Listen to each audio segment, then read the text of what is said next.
Hi. Thanks for tuning in to this edition of our LongHaulPartner.com video blog series. This edition addresses pros and cons of governing truck engines and a few other driver micromanagement issues. It's entitled To Govern or Not to Govern. I've been out of trucking since 1976. I'm 62 years old. My reintroduction, if you will, as a company driver since late 2009 has been surprising and a bit shocking. I'm saddened to find that today's professional driver is frequently told how much he or she matters and how much the company cares, but it seems like the companies don't actually know how to care. And the driver is in fact considered a nuisance, whose every breath must be childishly and reactively micromanaged. Proactive driver incentives have been discarded by most of the industry in exchange for a kind of hopeless system of rules and procedures so degrading, no self-respecting professional can take it for very long. Hence, the near industry standard 85 to 100% driver turnover. It's said there's no going back, but I truly wish that carriers as well as FMCSA would reconsider the proactive carrot as opposed to the reactive magnifying glass and stick. Common sense suggests we cannot successfully manage cattle by thinking they're goldfish. Managing humans effectively requires actively engaging human nature. As an example to pick on, governed truck engines are, in my view, tantamount to a red flag waving in a tornado of carrier mismanagement confusion. Note that we're actually talking human motivation 101 here. Apparently and sadly, a non-required class for large carrier manager or government regulator career advancement. It would be a practical benefit if more rule makers and regulators policing truck drivers actually possessed hands-on knowledge of driving trucks for a living.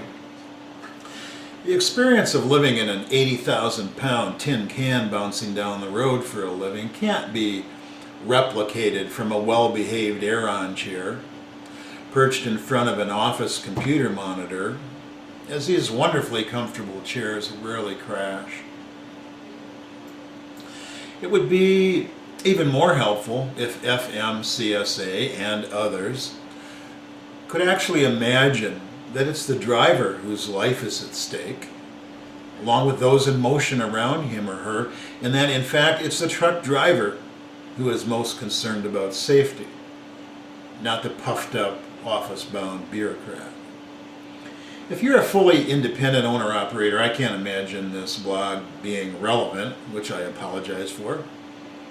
But please feel free to enjoy and comment anyway, since the larger point we're trying to make here isn't really about engine governors anyway. It's about common sense driver management in trucking. We all understand fuel economy, and that adding a tenth of a mile per gallon for every mile per hour we drive over, say, 55, and the substantial fuel saving dollars that large carriers can capture by governing truck speed. I get that. I get the safety statistics showing fewer fatalities at reduced average speeds. I also get the concept that not all humans consistently make good decisions, and that some of those judgment-challenged humans are truck drivers. That said, the idea of governing trucks at 62, 64, even 66 miles an hour is, in my opinion, not always safe and not a particularly effective idea. It is the driver's responsibility to drive. That includes full control of vehicle speed. Not every driving situation calls for slowing down or stopping. That's like saying every problem can be solved with a hammer, in which case you hope all your problems are nails, which they rarely are. Now, since I raised engine governors as a potential safety issue, I should at least provide a specific example of my thinking. Okay, How many times across the country on this or that interstate have we seen or have we been caught up in a veritable herd of trucks all governed at 62 or 64 miles an hour? Traffic's backed up, four-wheelers are doing crazy things to get around the herd, nobody can pass. Not a single one of those drivers wants to be stuck in this dangerous tailgating mess. Not one of them can do anything but slow down and let the herd go ahead. Excuse me. Unfortunately, slowing down costs money and will likely irritate those stuck behind you. Inevitably, a trucker will try to get by, can't really get up enough speed to pass, and will eventually pull in front of you with about 2 feet between his or her back door and your front bumper. Not pleasant, not safe. But this is a common occurrence on today's highways, and we all know it. Welcome to the world of governed truck engines. You have to live full-time in an office enclave to believe that this constitutes safe industry practice. I wonder if it ever occurs to a carrier manager that by paying drivers a percentage of line haul or load, doesn't matter which, instead of a flat rate per mile, you tie that driver directly to load profitability and driver earnings, not to mention company profitability. Guess what? That driver will figure out pretty quickly that organizing their time and driving at 58 instead of 64 is money in their pocket every day, all day. You won't need an engine governor, which is insulting to anyone's intelligence, and you can stop clogging the arteries of America's highways with low-quality engine governor cholesterol. I suppose a possible downside of my argument might be clogging our highways with drivers running at 44 or 45 miles an hour to maximize fuel economy and earnings. It's never easy, is it? A driver is required by every state in the continental United States to drive reasonably and prudently at all times.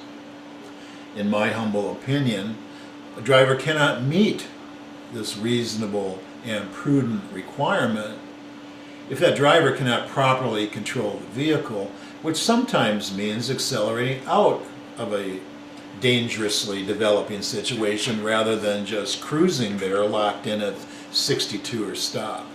I suspect carriers, drivers, and the driving public would all be better off if large fleets incentivized drivers to conserve fuel rather than blindly governing engine speed.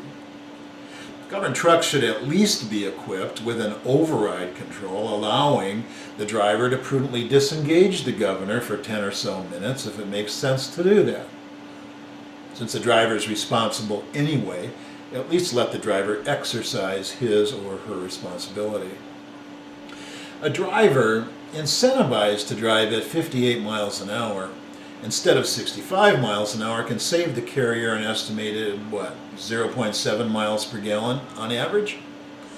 For every 100,000 miles driven annually, this represents a savings of approximately $6,530 per truck at a fuel cost of $3.75 per gallon. Now, if you as a carrier can't live with the common sense of paying by percentage, at least offer the driver 1/3 of the 6.5 cents per mile savings. That'd be 2 cents a mile as an incentive. What driver who has a better probability of arriving home in one piece and is making an extra 2 cents a mile is going to reject the offer? By accepting the offer, the driver is now a healthy profit center for the company. He can also drive his or her vehicle without the disgraceful insult of an engine governor. Now, I admit I'm not responsible for managing 4,000, 10,000, or 15,000 drivers, a few of whom are decidedly judgment challenged. So my opinion's cheap. But I also admit that I didn't develop the hiring qualifications guaranteed to attract the judgment challenged in the first place. Micromanagement has replaced common sense driver incentives as a management tool, and it's driving mature thinking adults out of the freight business. Now, those who have bothered to attend a Human Motivation 101 course, whether at school or on the street, have demonstrably been taught that human behavior cannot be motivated from outside. To steal a phrase from the late Stephen Richard Covey's The 7 Habits of Highly Effective People, Restoring the Character Ethic. And I'll repeat that. Human behavior cannot be motivated from outside. Mr. Covey noticed that of all the creatures in the animal kingdom, only the human being has the ability to choose between stimulus and response. As managers, we can control the stimulus. We can attempt to force employees to do certain things as a condition of employment. We cannot, however, control nor often predict what the human response might be. Now, admittedly, there's a large segment of our population receptive to conditioning. But is this the segment from which today's carrier really wants to choose their drivers? I wouldn't think so. But this is what they're doing today, and the result is, in my humble opinion, too large a percentage of drivers unable to adequately cope with the spontaneous, frequently inconvenient, sometimes unpleasant demands of over-the-road trucking. Successful over-the-road trucking requires judgment, adapting to circumstance, improvising solutions on the fly, and overcoming serious obstacles to objectives every single day of a long 7-day week. Even after all the driver managers have gone home for the night and for the weekend. Even after that Qualcomm says our 14 hours are up.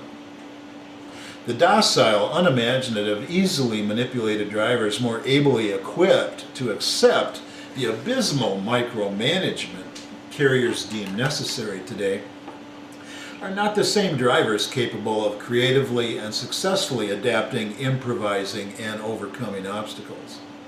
They are, in fact, a self-fulfilling prophecy, requiring ever-increasing levels of expensive time and energy-wasting resources to provide ever-increasing levels of micromanagement, all of which are failing to produce the desired result, which is safe, productive drivers.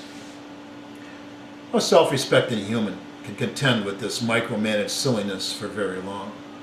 Again, anybody notice the nearly endemic 100% driver turnover rates? It ain't just the inadequate pay. I'm not suggesting that government engines are the be-all to end-all of freight industry issues. I'm suggesting that today's truck driver is falling victim to and being abused by an ignorant industry, an industry-wide neurosis manifesting itself in dozens of self-defeating rules and regulations being implemented jointly by uninformed managers and regulators who couldn't identify common sense if they tripped over it. Just because a certain technology is available doesn't mean it's a good idea to use it. Technology employed for the purpose of coercing or forcing human behavior from the outside tend to be counterproductive, though neither FMCSA nor most large carrier managers seem to get that. CSA is a decent concept in many respects, but its application to date is grossly unfair, easily becomes abusive, is burdensome to the point of punishment, and not likely to improve much of anything other than to drive more good potential drivers out of the industry.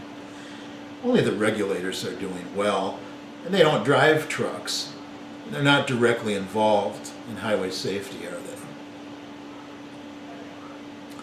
The only responsible party in any driver's seat, yesterday, today, or tomorrow, is the driver. Hit the brake too hard? Alarm to driver manager. Too many G's on an unmarked curve? Alarm to driver manager. Going too fast down a hill, even if well under the speed limit? Alarm to driver manager. Trying to idle your truck because it's minus 22 outside and you don't have an operable bunk heater? Truck shuts off. Alarm to driver manager. Trying to idle your truck because it's 102 outside, you can't sleep, you don't have an APU to run the aircon, truck shuts off, alarm to driver manager. Who's comfortably ensconced in his or her nicely air-conditioned office? Should be a safe drive tomorrow after no sleep tonight, huh?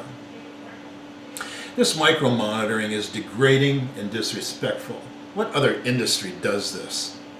If I'm not mistaken, The newest invasive innovation coming down the degradation pike is the in-cab video camera to monitor driver facial expressions, signaling signs of distractedness, exhaustion, rage, or whatever, to, you guessed it, the driver manager. This ought to put a new twist on pee bottles, don't you think? Talk about unintended consequences and sharing violations. Human motivation is an internal process. It can be turned on or off in a blink. Successful managers understand that folks are best internally motivated via incentives. When the employee wants to do it because it's to the employee's benefit to do it, voila! Expensive babysitting and micromanagement are no longer necessary. As innumerable new carrier rules, CSA regulations, and whatever else are vacuously implemented and dumped on the driver's back without regard to human nature or effectiveness, we can only wince and hope that someday at least a few of these folks may read Mr. Covey's book and maybe understand that the most valuable resource in trucking is the driver. Drivers are not a nuisance to be endured. They're the backbone of this industry, ought to be respected, ought to be paid as such, and ought to be managed and regulated with appropriate care, foresight, and respect. Just saying. Thanks for checking in today.